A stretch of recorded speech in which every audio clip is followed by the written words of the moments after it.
Bueno, me toca presentar al último ponente, porque hubo una persona que amablemente me comentaba que al principio de esta mañana daba la sensación de que iba a haber muchísimo tiempo para muchísimas cosas, y el día se nos ha ido en un momento.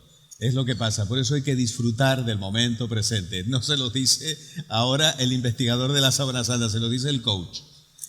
Pero bueno, vamos a quedarnos con el paisano que tenemos aquí. Yo sé que habananero. Vamos cambiando las palabras cada vez. A mí me gusta decir habaranito, pero bueno. Los números son como perros. A veces muerden, pero siempre son fieles. Y aquí tenemos a alguien que ha sido capaz de domar los números, porque no se dedica a la carpintería, es matemático. Esta mañana les conté que yo tuve un accidente cerebrovascular. Yo era buenísimo en matemáticas, yo hacía derivadas y ecuaciones de segundo grado y todo eso, pero algo se tocó en el cerebro que desafortunadamente hizo que ahora hacer una sencilla suma me genere prurito, con lo cual probablemente este señor es el ser del universo más distinto a mí en la parte matemática. Sin embargo, he de confesarles que yo hace unos pocos meses que he conocido a este señor, y sí les digo que es un amigo, es un hermano, es un compañero del equipo de investigación, y para mí ha sido un verdadero placer conocerla en persona, venir a la tierra que le vio nacer y sobre todo conocerlas a ustedes, que son verdaderamente los que le han visto nacer, crecer y convertirse en todo un caballero matemático y en todo un miembro del equipo de investigación. Fuerte aplauso para Pedro, por favor.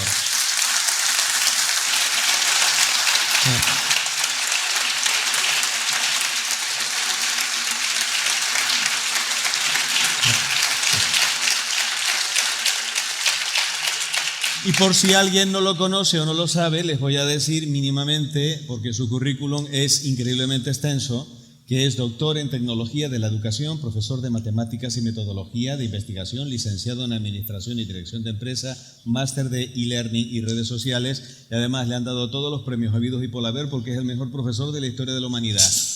Con todos ustedes, Pedro Peinado.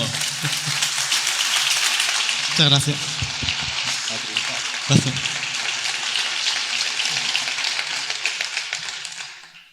Si yo fuese una persona coherente, no íbamos al museo todos ahora mismo, porque después de lo que acabamos de ver, pero no voy en mi pueblo a cometer tal tropelía, ¿no? Y vamos a intentarlo, ¿no? El instinto matemático hace que se vea el mundo como un túnel de datos. Cualquier circunstancia, cualquier evento, cualquier situación, bueno, hace que se vean datos y que se pueda trabajar con ellos. Pero realmente el universo que nos rodea podemos dividirlo en dos tipos de datos. Uno que es una incertidumbre. No conocemos, no sabemos. Hay tanto que no conocemos. Y por otro lado hay hechos que podemos comprobar. La incertidumbre nos tiene que llevar a los pronósticos. Tenemos que ¿qué tiempo hace mañana? No lo sabemos. Tenemos herramientas para pronosticar. Sin embargo, los hechos, que es lo que nos ocupa esta tarde, lo podemos dividir en evidencias, que son realidades con pruebas, y en otros que no tenemos. Hemos tenido una prueba hace muy poco tiempo, no sabemos cómo se contagiaba el COVID, y sin embargo se contagiaba. Vamos a intentar dividir estas dos realidades para abordar la investigación que nos ocupa como un mare magnum de dos cosas tan separadas pero que confluyen. Y hablamos de lo cualitativo y lo cuantitativo. El número nunca puede estar reñido con la cualidad del experto. La frialdad del análisis del número nunca puede abandonar el ojo del experto, de la visión, sino como una radiografía se identifica una fractura en un hueso. Tenemos que conjugarlo. Yo no vengo esta tarde a hablar de matemáticas de números fríos, sino de una investigación integral. donde tenemos que ordenar toda la vorágine de datos que tenemos, de opiniones, no solo datos numéricos, sino datos cualitativos, datos cuantitativos, teorías. Y para eso nosotros necesitamos el orden de las matemáticas. Y de eso se trata la ponencia mía de esta tarde, a la cual inmediatamente renuncio. Inmediatamente. Renuncio porque ni el título es real ni el autor es real. Mi ponencia esta tarde trata de una primera parte, que es un estudio probabilístico de triplicidades, síndones, sudario, dos objetos, Jesús de Nazaret, un sujeto histórico. Y otra parte que habla de la correlación síndone y sudario, que es consecutiva al trabajo de Juan Manuel y el trabajo de 30 años o 35 de Ledice. Llegado a este punto, lo primero que quiero hacer es, como abaranero, orgulloso de estar aquí esta tarde, quiero dar la bienvenida a todos los que nos visitáis desde fuera. Y como ya mis compañeros han agradecido a todo el mundo, habido y por haber, yo me doblo en el agradecimiento, ayuntamiento, patrocinadores, voluntarios, compañeros de Ledice, paisanos. Pero me gustaría, desde ayer, hay una cosa que a mí me perturbó un poco, y es que tengamos gente que viene, que ha hecho un esfuerzo tan grande de coger aviones y venir desde Roma o venir desde Lisboa. Que nosotros siempre nos jactamos de Abarán, París, Londres, pues resulta que ha sido Abarán, Lisboa, Roma, Lisboa, Abarán, ¿no? A la profesora la escucharemos ahora y ya le hemos dado un aplauso. Pero yo quiero que Antonio Ribeiro, por favor, se levante, que viene desde Lisboa, y que le demos un aplauso por el esfuerzo que ha hecho estar aquí.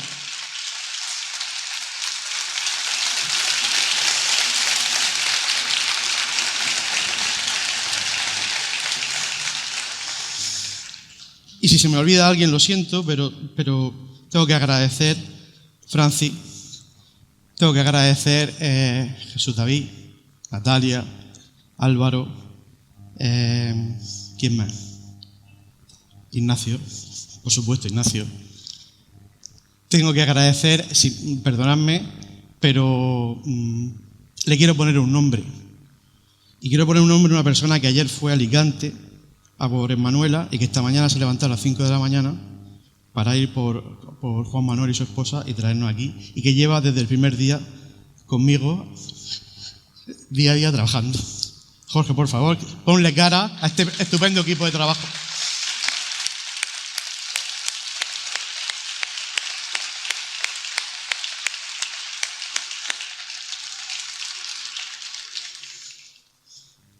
José, también me acuerdo de ti. Y de verdad, el nerviosismo hace que me perdonáis si me olvido de alguien. Empezamos por el estudio probabilístico de triplicidades, síndone, sudario, Jesús de Nazaret. Este trabajo no es mío. Este trabajo es mío y de la persona a la que más agradecida le estoy y que ha hecho que nosotros estemos aquí y que yo esté aquí, que es Alfonso Sánchez Hermosilla.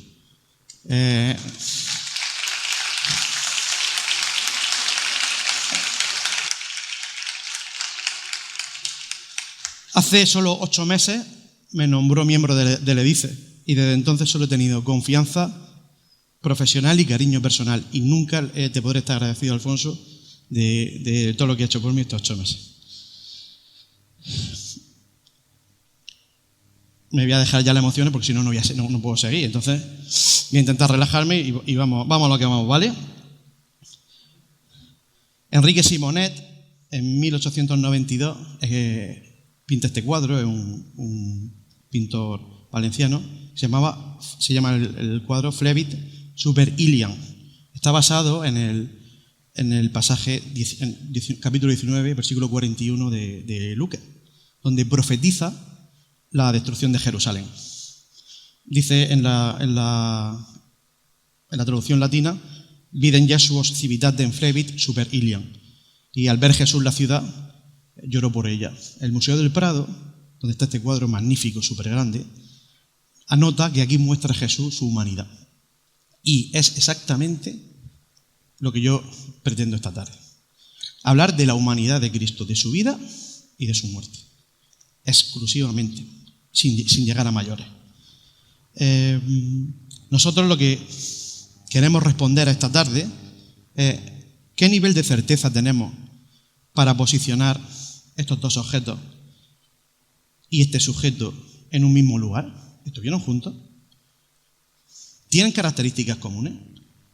Pues, apoyados en trabajos anteriores, Alfonso y yo clasificamos una serie de similitudes, 14 en concreto. Primero, hemos clasificado 5 heridas sangrantes. Después, 2 lesiones no sangrantes.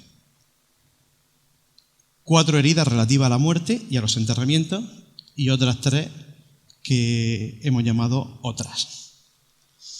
Empezando una por una, sin orden cronológico, sino por agrupación, las heridas sangrantes, lo que hemos clasificado en si hay evidencia suficiente o si no hay contradicciones suficientes. Y basándonos en 2 criterios básicos: la prudencia y la contundencia de la prueba. Primero, hay heridas en los 3 compatibles con la lanzada, ya se ha explicado suficientemente esta tarde. Segundo, hay heridas punzantes en cuero cabelludo. No sabemos si de corona de espinas o no, pero hay heridas punzantes. Hay heridas compatibles con una flagelación romana, con un taxilo de un fragum taxilatum. Hay además una evidencia, que ya Alfonso habló esta mañana y Juan Manuel también, que fue traspasado. Y por último, hay evidencia en Síndone y los relatos de Jesús de Nazaret, en el que fue clavado de pies y manos. No es incompatible con el sudario, porque el sudario solo muestra la cabeza, como hemos dicho, hasta una parte del tronco. Pero esto lo defendería Alfonso mucho mejor que yo, porque en absoluto descarta la muerte en cruz, la puesta del sudario, y sería extenso de comentar. Como es tan sumamente claro que Síndone, si lo vieseis por detrás, se quedaría mucho mejor, pero tiene un clavo suficientemente, o una herida que se supone que es un clavo en los pies, y que Jesús de Nazaret nos dicen que murió clavado en la cruz, pues entendemos que es lo suficientemente contundente para que no esté en el sudario no lo descarte. Respecto a las lesiones no sangrantes, hay una luxación del cartílago nasal que parece que es bastante evidente, ya ha hablado Alfonso, y mechones de pedra arrancados en la misma zona. Discutimos mucho, Alfonso y yo, sobre la aceptación de que esté en el sudario o que no. Pero por prudencia queremos decir que no era incompatible, por prudencia. Es defendible perfectamente que aparezca en el sudario. Relativa a la muerte y al enterramiento del cuerpo, le debemos el cambio a Juan Jesús García Iglesias, que colaboró con nosotros, nos revisó también el trabajo porque creímos interesante que una tercera persona pues, nos diese su punto de vista. ¿Que fue crucificado? Pues parece que en Síndone y en Jesús de Nazaret es bastante claro, y que en el sudario pues, no es incompatible. Que la muerte fue en vertical y lo que parece en el sudario que fue en vertical, sí, pero podía haber sido ahorcado, ¿no? Vale, pues no, pues gracias. No podía haber sido ahorcado. Por lo tanto, la prudencia me lleva a que el público responda por mí. Así que estoy fantástico. Estoy encantado de adoptar la postura prudente. También os digo que Alfonso me dijo, solo desmonto yo en un segundo. Quiero decir que esa respuesta también la tenía yo, pero bueno.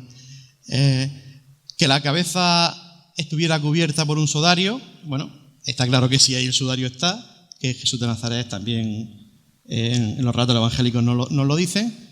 y que, bueno, no es incompatible que en la síndone que estuviese cubierto con un sudario, ¿no? Más bien al revés, por las duplicidades que hemos visto, ¿no? Sepultado y cubierto con sábana, pues bueno, está claro que con la síndone sí, Jesús de Nazaret también, y con el sudario tampoco es incompatible. Más aún, parece lógico que si hay sudario debía haber síndone por los ritos, ¿no?, judíos.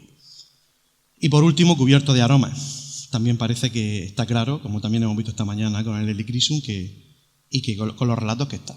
Por último, otras, la sangre de ave ha quedado demostrada y no es incompatible, todo lo contrario, parece que en la raza judía la sangre de ave pues tiene una mayor probabilidad de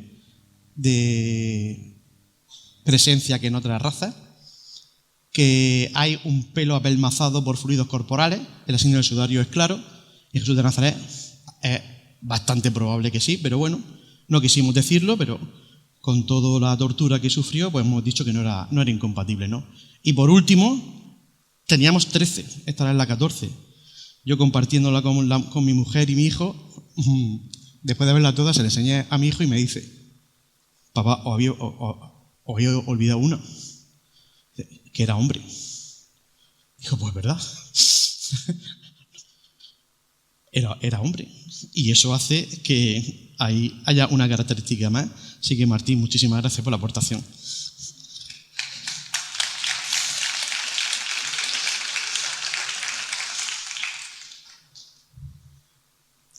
Algunos descartes, que hay otros, que hicimos, yo menos, Alfonso más, porque me decía, no. La presencia de aragonito, bueno, parece que es lo suficientemente común para que no sea una singularidad. La sangre progravitatoria me dolió en el alma quitarla, lo hice por disciplina de equipo, pero me convenció. Y la explicación pues fue muy convincente. Mentón y pómulo inflamado parece ser que era muy común en todos los torturados de este tipo, no hay una singularidad clara. Y que portaba el patíbulum está en algún artículo anterior al nuestro, pero creemos que no es tan contundente como nosotros pretendemos darle la calidad a este. La calidad, me refiero de la característica, no del trabajo, me refiero. Bien. Dicho esto,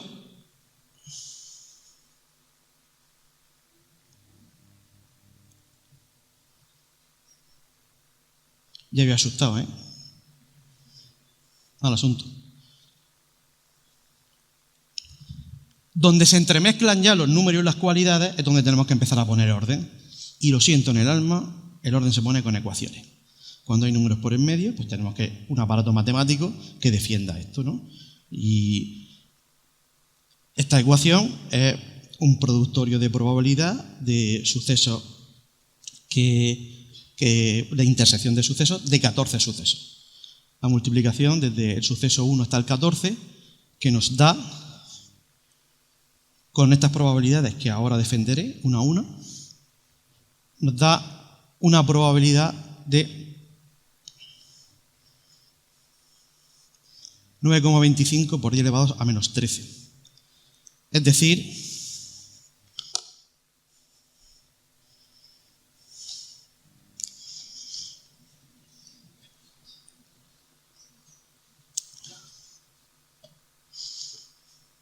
pues como decimos en mi tierra, todo eso. El número no es importante. Lo importante es el estudio cualitativo que hay detrás. Podrían haber sido 25 ceros más o 10 ceros menos. No es importante. Lo importante es el espíritu cualitativo que aportan las dos disciplinas unidas. Y, por poner un ejemplo, resultaría bastante menos probable que esos 14 dados cayesen el mismo número arriba. Bastante menos. De hecho, algún dado debía tener 100 caras. Simplemente por darle materializarlo estéticamente.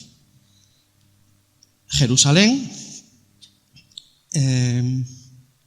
la ciudad donde parece que ocurrieron estos hechos, habitualmente tenía una población estimada, y todo lo que voy a decir a partir de ahora es discutible. Cualquiera puede decirme el mismo no que me ha dicho César y podríamos discutir ampliamente sobre este tipo de cosas.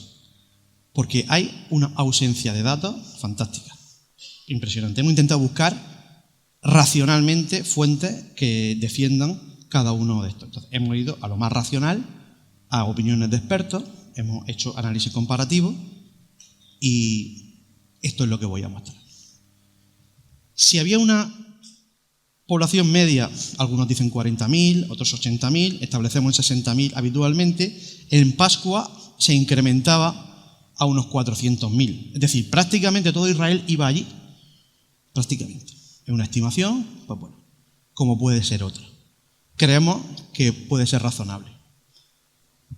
Como dice Martín, la mitad eran hombres, como una cuestión habitual. Un 16avo podían haber sido crucificados. Recuerdo que en esta época hubieron crucifixiones masivas de hasta 2.000 o 3.000 personas de golpe, 5.000 en guerra, y otros eran pues, condenados a muerte. No eran solo los 3 crucificados que estamos en mente, ¿no? Entonces, toda esa vorágine de crucificados, que era algo bastante común, hace que la cifra grande pueda ser que 1 de cada 16 personas era crucificado. Que además fuese clavado de manos y pies, creemos que puede estar bien 9 de cada 10. Excesivamente prudente, ¿verdad? Yo, Jorge, sabía que a ti esto te iba... Pero que sepas que la prudencia hemos intentado buscar la máxima, porque podemos tirar más. Es decir, insisto que hay bibliografías que dicen 1 de 5.000. Antigua, 1 de 5.000. A mí poner 1 de 5.000 me basta con citar el autor que lo hizo anteriormente, pero es que no era la idea. La idea era estudio cualitativo y prudencia. Algunos no se le ataba o cualquier cosa, ¿no? Pero bueno, hemos entendido que la mayoría eran clavados de pie y mano. Que tuviesen herida punzante en cuero cabelludo, hay otra bibliografía que dice 1 de cada 5.000. Es tan inusual la tortura de la corona de espinas, fuese caso, que yo no he encontrado ningún referente en la historia, ningún documento científico que avale que hubo otra persona que fue coronado de espinas. De hecho, reto a la platea y a los palcos y al patio de butacas que se meta en ChatGPT y que busque cuántos personajes en la historia han sido coronados de espinas. Y por favor, si encuentran, que nos pasen los datos, que estaremos encantados de enriquecer el trabajo. ¿Por qué 1 de 3? Porque hemos tomado la base del relato evangélico, que habían 3, y creemos que no es contradictorio, como dice Juan Manuel muchas veces, que creemos que el único coronado de espinas de los 3 fue Jesús de Nazaret. Igualmente, creemos con la herida compatible de la lanzada. El testimonio evangélico dice que a los otros 2 le rompen las piernas, a Jesús de Nazaret no, porque estaba ya muerto, le clavan en el costado una lanza. Lo de traspasado ya es más raro. Y poco demostrado hasta ahora, hasta que Alfonso y Juan Manuel lo demostraron. Flagelado. Esto, Jorge, tampoco, ¿a que sí? Demasiado poco, ¿a que sí? 1 de cada 10. Creemos que podía ser, pero creemos que podía ser, insisto, manteniendo la prudencia. Seguramente era bastante menos.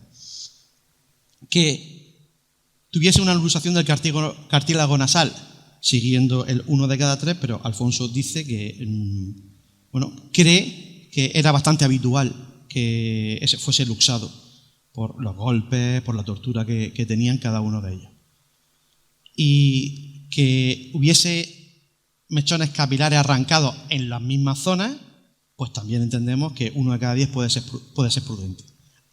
La cabeza envuelta en un sudario, 1 de 3. ¿Por qué? Porque creemos que el único de los 3 que había en el Gólgota ese día, pues fue la cabeza envuelta en un sudario, fue la de Jesús de Nazaret, la persona candidata a esta correlación, que fuera sepultado y cubierto en una sábana, también 1 de 3, y que fuese cubierto de aroma, 1 de 100, por 2 cuestiones. Como ha dicho Jorge esta mañana, era un enterramiento de reyes y era muy caro. Y y a un crucificado que era apestado es de Dios aquel que cuelga de un madero, como se cita en el Antiguo Testamento, no lo iban a cubrir de aroma, al revés. Lo que querían era alejarse cuanto más de él, excepto la familia si la tenía y estaba cerca. El punto ya vemos cómo está, ¿no? Recordad que hemos empezado con toda la pantalla llena. Ya no nos quedan personas en Jerusalén que cumplan esto. Pero es que esto sigue. Es que, por último, ahora mismo, y siguiendo la pauta, las estadísticas que hay de sangre de tipología AB en el mundo, hay 8 de cada 100 personas que tienen tipo AB. Así terminamos con una probabilidad no, que para que cumplan estas características tenían que haber 0,00008 personas. Había que multiplicar por 10 millones de veces, no que hubiesen 10 millones de personas, no. Había que multiplicar por 10 millones de veces las personas que habían en Jerusalén para que hubiesen 8. Si multiplicamos por 10 millones de veces, son 600.000 por 10 millones. Más que la población mundial que ha vivido en este planeta durante toda la historia. Más. Por lo tanto, evidentemente, no voy a tener la temeridad de decir que está demostrado que Jesús de Nazaret y fue la persona que envolvió el sudario y la síndrome. Lo que sí voy a decir es que me vaya a permitir que sea el candidato número 1. Y una cosa, no hay candidato número 2. O por lo menos si lo hay, no lo conocemos. Entonces, vamos a darle un poco de credibilidad y vidilla a esto, porque tampoco no vamos a tirar piedras sobre nuestro propio tejado, ¿no? Fin de la primera parte. Gracias.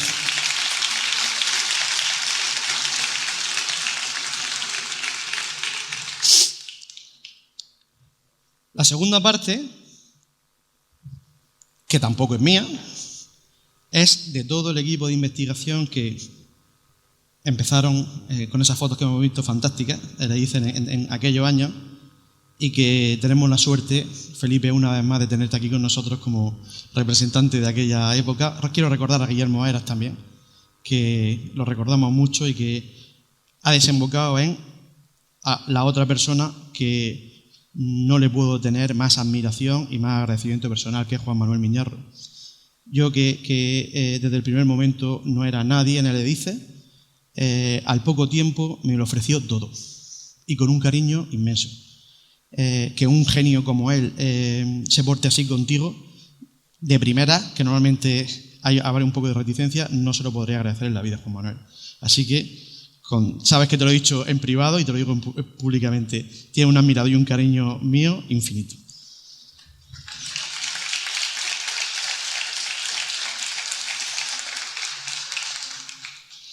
Esta parte es más complicadilla, ¿vale? Ahora me tenéis que dar un poco de margen. Si la primera parte os ha gustado, la 2.0 me tenéis que dar un poco de vidilla. Hay que tener un faro, siempre uno que cuando empieza un trabajo, y más un trabajo de esta aridez y de esta complejidad. Y el faro siempre tiene que ser un método de investigación. Marina, lo del método, perdóname que te recuerde los malos tiempos, pero ya sabes que es una cosa que va innata, va de serie, ¿no? ¿El método cuál era? Pues claro, ¿cuál era el método? Pues el ADN. Ya, pero es que no se puede. Ya lo ha dicho Alfonso. Y como no se puede, ¿qué hacemos? ¿Renunciamos? Pues claro que no. Buscamos alternativas metodológicas. Alternativas metodológicas. La alternativa metodológica comparada seguramente es identificar puntos, singularidades que nos permitan cotejar y comparar. Singularidades suficientemente sostenibles. Lo primero que se hace en una investigación es el marco teórico y buscar trabajos anteriores. Encontramos un trabajo de Antoni Barberá, de 2011, en el que hablaba de cómo se cotejan huellas dactilares. Y da, Antoni Barberá, básicamente 3 características necesarias para que un cotejo sea suficientemente eficaz a la hora de identificar. Es decir, estas dos huellas son iguales, no sé de quién son. Y esto lo mantengo para todo lo que viene. Estas dos huellas son iguales, pero yo no sé de quién son. Esas singularidades, además, las cataloga con una serie de formas. Cuando una huella dactilar yo pensaba hasta entonces que la huella dactilar era pues, la forma de los circulitos que teníamos, ¿no? Antes, los que somos ya un poco viejos y el DNI lo hacíamos con el dedo, y claro, cuando miden, me dirán, pues bueno, todos esos circulitos. Me di cuenta que no, que es que hay una serie de singularidades que son únicas. O bifurcaciones, o hay lagunas, o hay puntos islas, o hay cruces, ¿vale? Y eso se mide y se ven, y se identifican cada una de ellas. Y la tercera es el número de estas singularidades. Y Antoni Barberá dice que para que, y para que no se me olvide, en una cara, en un dedo, por la parte de la huella dactilar, tienen que haber 17 coincidencias en Francia. No hay ningún francés. En streaming sí, soy fantástico. Pero aquí habéis pasado un poco. Porque todos los demás sistemas del mundo, 16-17 en Italia, de 12 a 16 en Reino Unido e Irlanda. He quitado un montón de países por cuestión de simplicidad. De 12 a 14 en Suiza, en España, de 10 a 12 y de 8 a 12 en USA, Alemania y Suecia. Y esto se va, bueno, es flexible. Porque también dicen que es no solo el número, sino la calidad de las coincidencias. Con menos coincidencias, si son absolutamente claras, el número puede bajar. Por eso defiendo una vez más que el número solo no vale. Que hay que hacer el número y la opinión del experto. Y en orden inverso. Barberá dice que es primero la opinión del experto y después el número. Y así, nosotros fuimos a buscar las huellas dactilares. Bueno, las huellas. Esa huella no la buscamos en el dedo, la buscamos en la cara. Pero la buscamos en la cara en dos superficies. La huella dactilar de la policía la busca en una. Nosotros la buscamos por delante y por detrás. En la frente, Juan Manuel me marca 8 puntos y aquí 9 puntos. De los cuales yo descarto uno, que es este. Se descarta por lo que él ha defendido antes, que es que ese punto es bastante claro que es una traslación del punto, ¿vale? Este y este seguramente es el mismo punto. Entonces, como aquí teníamos 8 y aquí 9, para que veáis la mente del científico. Él dice, lo simple que es, pues pongo 8, no, pone 8 y pone 9 porque su honestidad científica le hace decir que aquí esos dos pueden ser posibles. Me da a elegir a mí. Ya, menuda tarea. El proceso de medición, una vez situado, como todo proceso científico que tenga rigor, empieza con un pretest, con unas condiciones iniciales. Después se hacen ajustes metodológicos. Medimos al 50% y luego va afinando la metodología. Después corrigen los puntos y por último haces la fase experimental después de haber pasado por todo este proceso. Y ahora viene el momento dramático para mí. Cuando voy a corregir los puntos, yo le digo a Juan Manuel, maestro, mira, que los puntos son muy gordos. Y me dice, Quillo, ¿tú crees que soy adivino? dice, ¿los puntos son esos? ¿Tú crees que yo sé que debajo de eso dónde está la herida? Digo, pues no. Y la pregunta, digo, ¿pero es que lo sé yo? ¿Qué tuve que hacer? Porque yo no podía medir con esos puntos. ¿Por qué no puedo medir con esos puntos?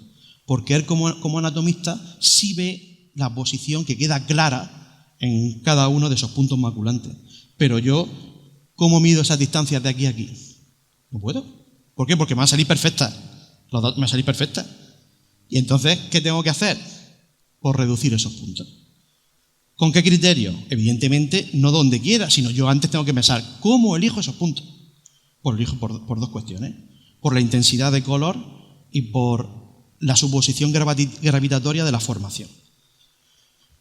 Esos puntos inicialmente tenían una dimensión de 0,9 centímetros.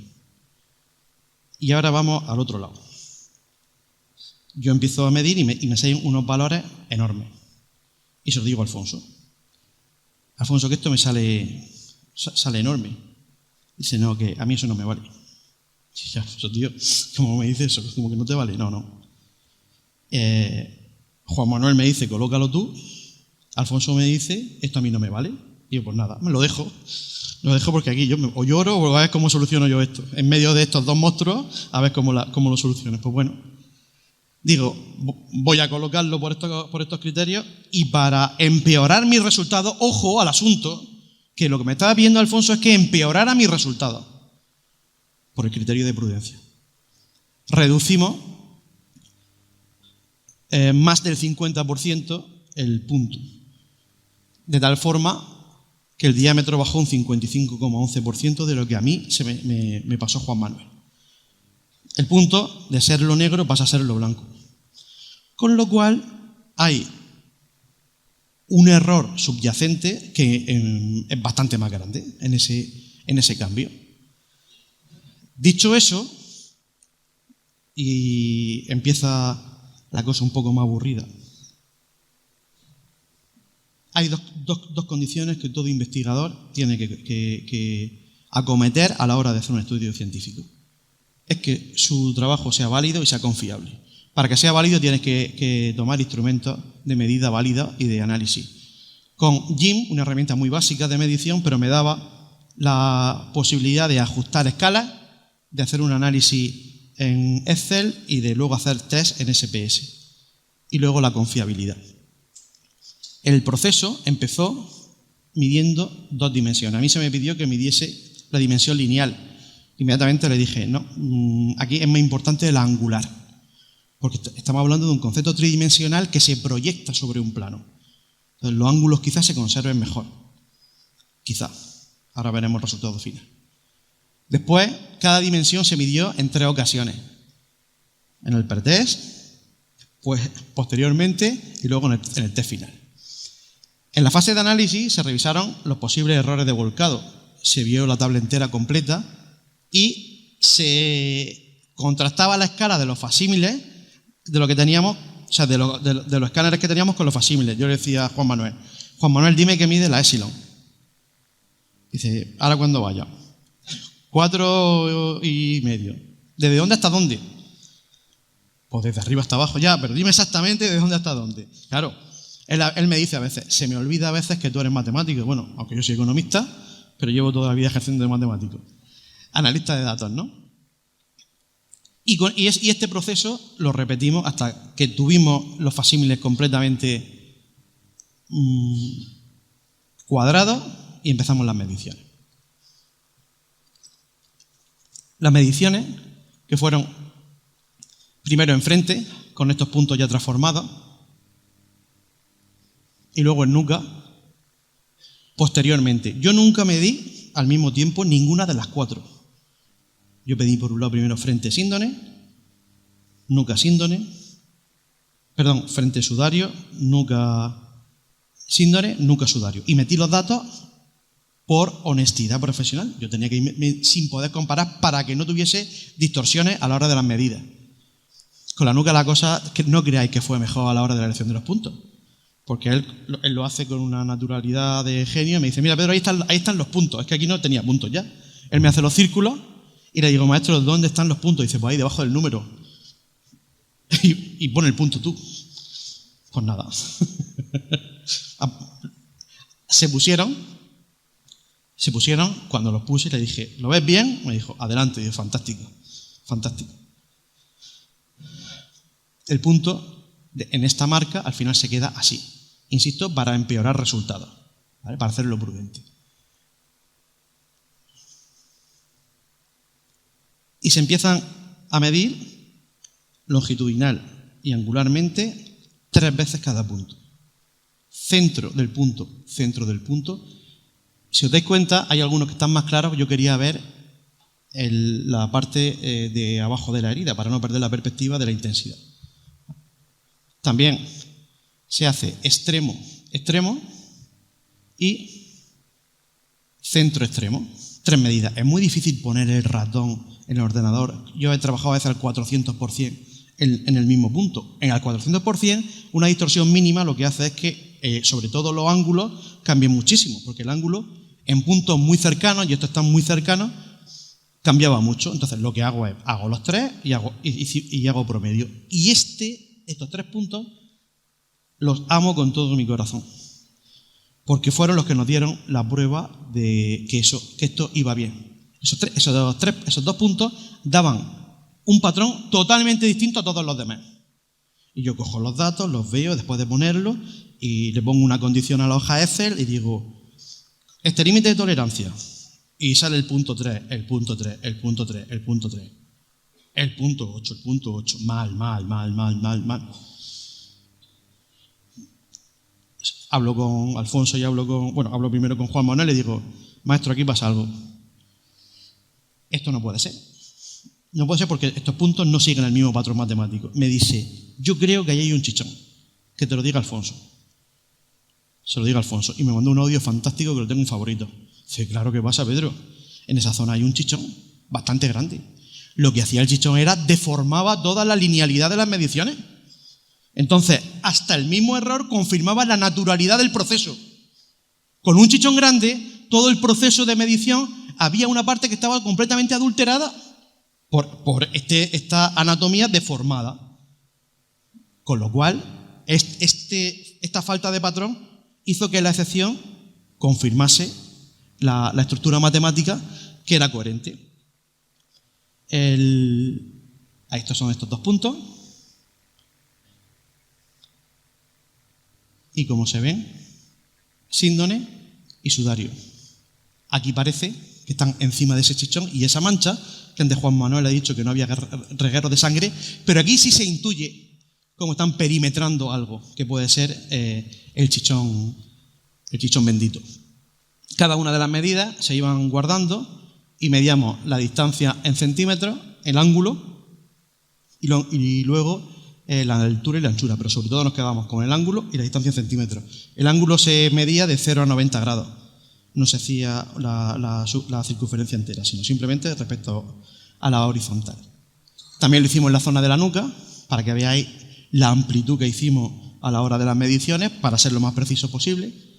Y esta es una de las 4 tablas de datos, donde se ve la medida de centro a centro, del punto 1 al punto 2, del punto 1 al punto 3, de extremo a extremo y de extremo a centro. Su promedio, estas son desviaciones angulares, en el sudario hicimos lo mismo, y aquí están las desviaciones, y aquí están los promedios y las desviaciones porcentuales. Voy rápido en esto, que no quiero cansar mucho.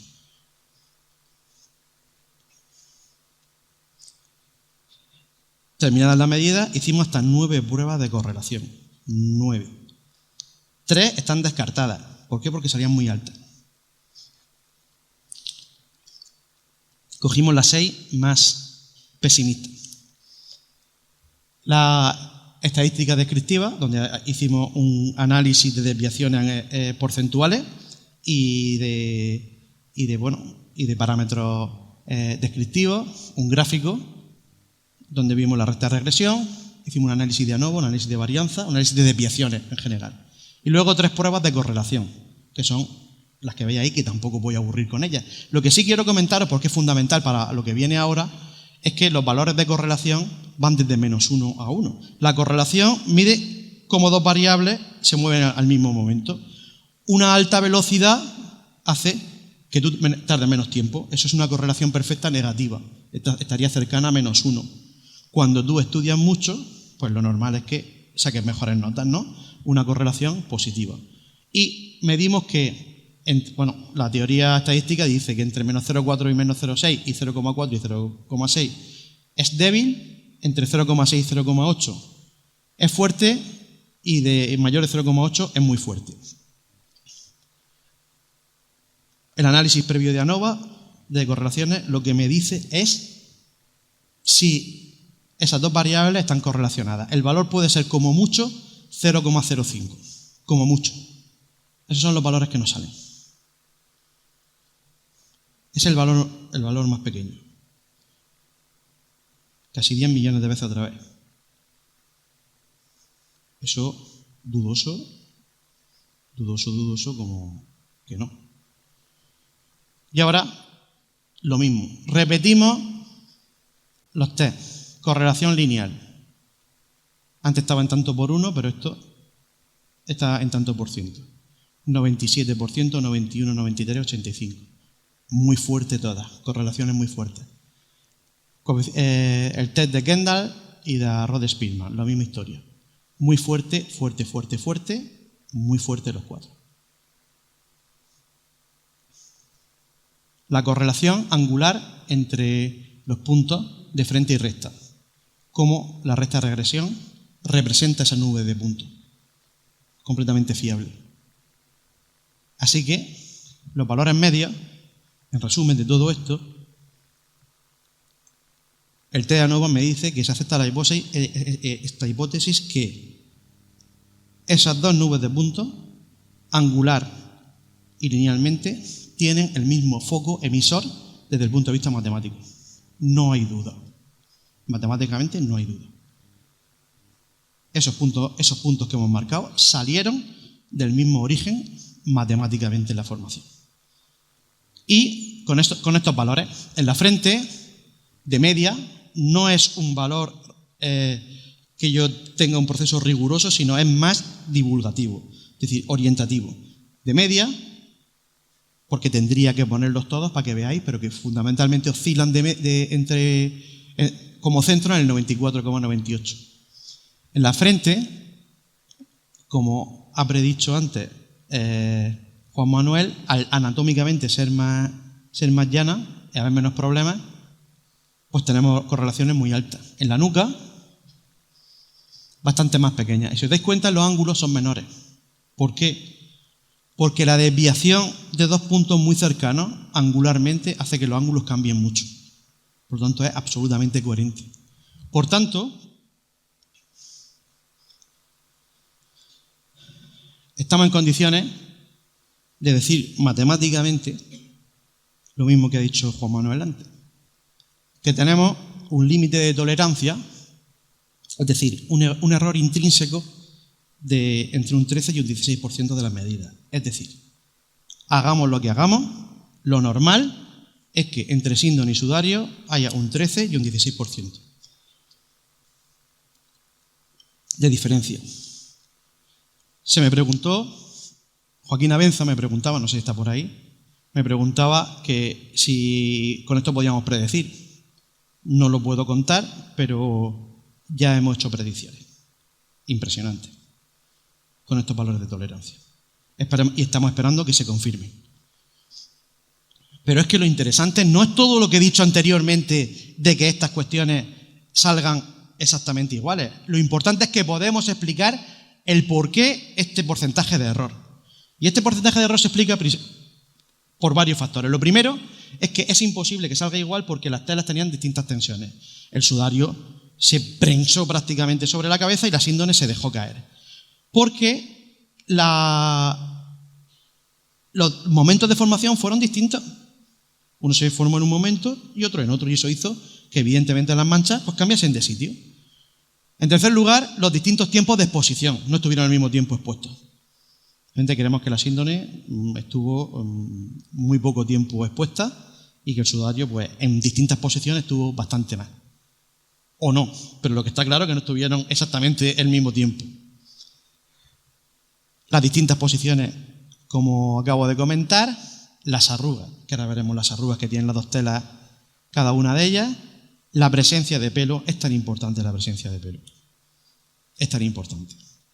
Es tan importante una presencia de pelo lleno de sangre, lleno de barro, lleno de no sabemos qué, y cómo se fue colocando, y lo que distorsiona la herida. Tiene que salir del cuero cabelludo, pasar un pelo melenudo y salir fuera y manchar las telas. Y no sale perpendicularmente. ¿Cómo sale? Serpenteando, buscando. Entonces, lo que en principio puede parecer que es inmediato, pues no lo es. Y por último, las modificaciones físico-químicas. Estas dos telas han cambiado de tamaño. Han tenido cambios de temperatura, seguro de calor, y de frío, pues hay teorías que también, de mucho frío. Pero no podemos entrar en ello. En definitiva, esa capacidad de predicción lo ponemos a disposición de la comunidad científica. Y nos gustaría que enriquecieran el dato y que nos mostrasen las contradicciones que estamos esperando para poder mejorar esto. Pero a día de hoy no hay contradicción importante. Yo sí puedo asegurar que es muy difícil encontrar 2 puntos en la síndrome que haya una diferencia menor entre un 13 y un 16%. En promedio. Para algunos sí, pero eso es el error intrínseco que nosotros hemos detectado en este trabajo. Este es el sudario a vista normal. Esta es la foto de Juan Manuel Miñarro con luz rasante. Está absolutamente lleno de arrugas. Absolutamente. No va a haber errores. No va a haber errores.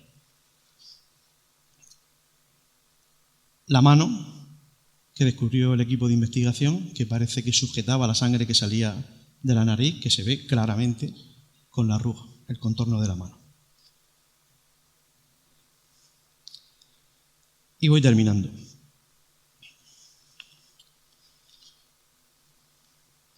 Hay que ordenar muchos datos. Hay que ordenar muchas cuestiones. Hay que, entender que estos dos objetos y este sujeto tienen unas condiciones que, en el mejor de los casos, son 2000 años de diferencia. Y volvemos a la diapositiva inicial donde juntábamos los dos colores, lo cualitativo y lo cuantitativo. Volvemos a que tenemos 14 características coincidentes que nos dan una probabilidad que ya hemos visto de 10 elevado a menos 13. Volvemos a que tenemos 16 puntos coincidentes en dos caras distintas por delante y por detrás, que nos dan de un 84 a un 87% de coincidencia. Lo que no podemos es emborronar estos datos. No podemos tener complejos. Tenemos que ser prudentes, pero yo creo que la ciencia lo que exige también es decir lo que dice la ciencia. Y lo que dice la ciencia, que bajo estas condiciones, bajo las condiciones de nuestro experimento y a la espera de mejoras, matemáticamente es defendible que la figura de Jesús de Nazaret, que el sudario de Oviedo y que la síndrome de Turín están íntimamente relacionadas. Concretamente, podemos defender que el sudario de Oviedo y la síndrome de Turín envolvieron el mismo cuerpo, matemáticamente hablando, bajo las condiciones del experimento que hemos hecho. Queda un paso más, quedan 1000 pasos más, pero el paso que queda es que nosotros somos un cuerpo en 3D unido, salvando la mecánica cuántica y la estructura cuántica del cuerpo, somos puntos unidos y que esos puntos pues, nos pueden dar pistas acerca de, la similitud, la igualdad, la correlación de dos superficies. Cuando cogemos estos puntos que tenemos proyectados en un plano en 2 dimensiones, lo ideal sería que,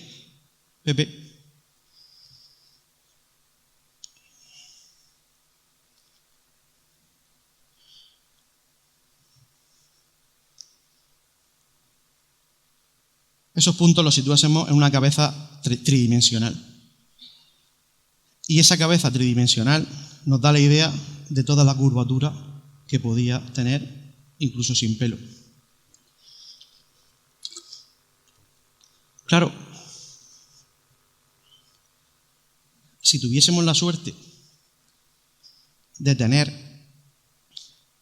una representación real de la cabeza, si tuviésemos un científico que pudiese coger esos puntos y modelar esa cabeza y darle forma a un candidato que pueda ser compatible con síndrome sudario, según las características que tenemos de síndrome sudario, si además tuviésemos la suerte de que ese científico, además de modelarlo, pudiese hacer un escáner en 3D y pudiésemos ver esa cabeza en 3D, pues seguramente tendríamos una propuesta de rostro de la persona que estuvo dentro de síndone y sudario. El primer candidato es Jesús de Nazaret. No vamos a decir que es Jesús de Nazaret, pero así vamos a llamarle candidato 1. Ves que tenemos Jorge 1, Jorge 2, Jorge Terso. Vamos a llamarle al candidato 1, ¿vale? Pues que resulta que tenemos a ese científico. Y ese científico, con datos científicos, encima sabe un poco, no mucho, pero esculpe un poco bien, y ha hecho una figura en 3D, y esa figura la ha escaneado, y yo tengo el privilegio científico mayor de mi vida de tenerlo en mis manos y de poder decir que seguramente este es el mejor candidato que hoy podemos ofrecerle a este congreso.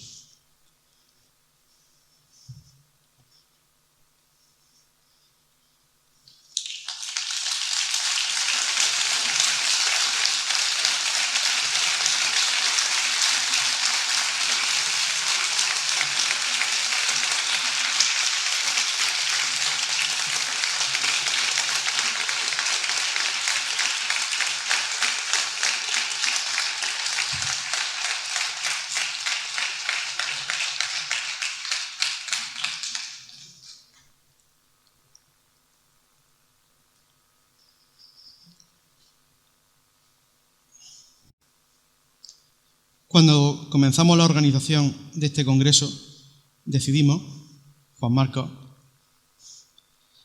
gran alumno y ahora gran amigo, nos ayudó y nos dio el concepto de una corona de espinas, que al principio menospreciamos, pero conforme iban avanzando nuestras investigaciones, lo que sí me di cuenta o percibía, que si el candidato número 1 tuvo una corona de espinas y que en síndone y en sudario aparecen esas mismas heridas de una persona que, a pesar de ser tectón, seguramente trabajaba mucho con la madera, y la corona de espinas viene de madera, una corona que lo que pretendía era ridiculizar al rey de los judíos, ¿no?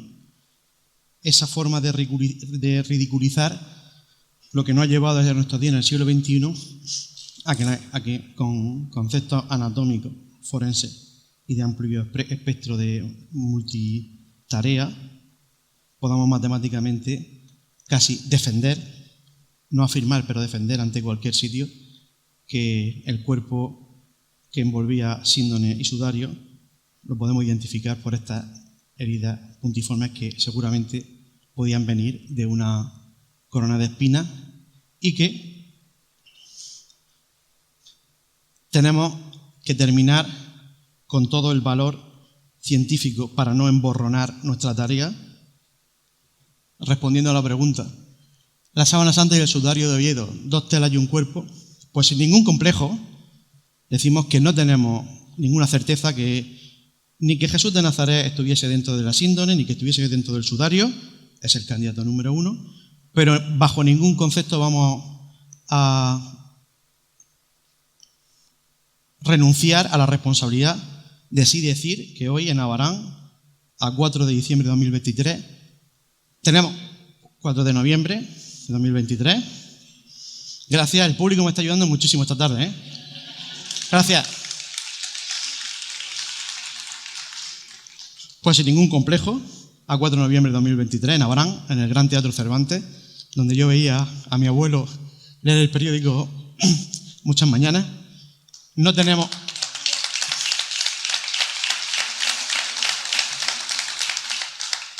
que tener ningún complejo para dejar caer definitivamente ciertos mitos. Muchas gracias.